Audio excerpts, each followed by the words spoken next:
صحابي، تعالوا بقى نعمل احلى واسهل اكله بتخلص بالظبط في دقايق، وهي احلى صينيه بطاطس تقدروا تعملوها. واقول لكم بقى التريك هنا ان احنا هنحمر البطاطس، هيخلي طعمها يروح في حته تانية خالص.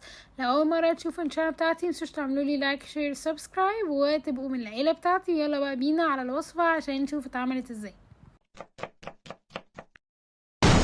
كل اللي هنحتاجه هنجيب البطاطس، نبدا ان احنا نقطعها ترانشات زي ما انتم شايفين كده، ما تبقاش رفيعه قوي ولا برضو تكون عريضه قوي. وبعدين هبدا بقى احطها في الاير فراير. انا هنا كنت مشغلاها على درجه حراره 200 لمده ربع ساعه. وممكن تستخدموا طبعا بديل اير فراير هيكون الفرن، او ممكن تحمروها عادي في الزيت لو انتوا ما عندكوش مشكله مع الزيت، هتطلع برضو لذيذه جدا.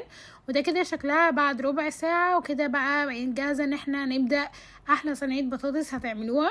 ولازم تجربوا الطريقه دي. هبدا بقى هنا اقطع بقى البصل والفلفل الالوان اللي انا هحطهم على البطاطس من فوق. وفي الوقت ده هكون حاطه طبعا اللحمه المفرومه المتسبكه بتجهز معايا. ممكن تقدموها من غير لحمه وتحطوا جنبها فراخ او اي حاجه تانية انتوا بتفضلوها.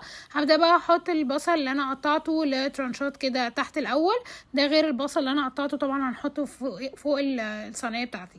هنا بقى بدأت اجيب البطاطس زي ما انتم شايفين، حاجة كده يعني كرانشي ولذيذة، وفي نفس الوقت معمولة بطريقة صحية. كل اللي استخدمته هي كانت معلقة صغيرة من الزيت.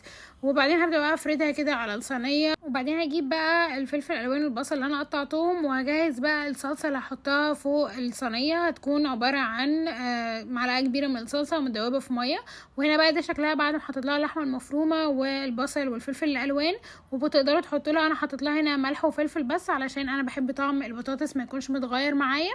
وبعدين هبدا بقى انزل طبعا بالصوص اللي انا عملته، وابدا اسيبها بقى على نار هاديه خالص لحد ما تستوي معايا. وهتاكلوا احلى صينيه بطاطس بالظبط. هي كلها على بعضها ممكن تخلص في تلت ساعه، فهي حلوه ولذيذه وسهله كده لو مش عايزه تعملي اكله وتقعدي فيها كتير.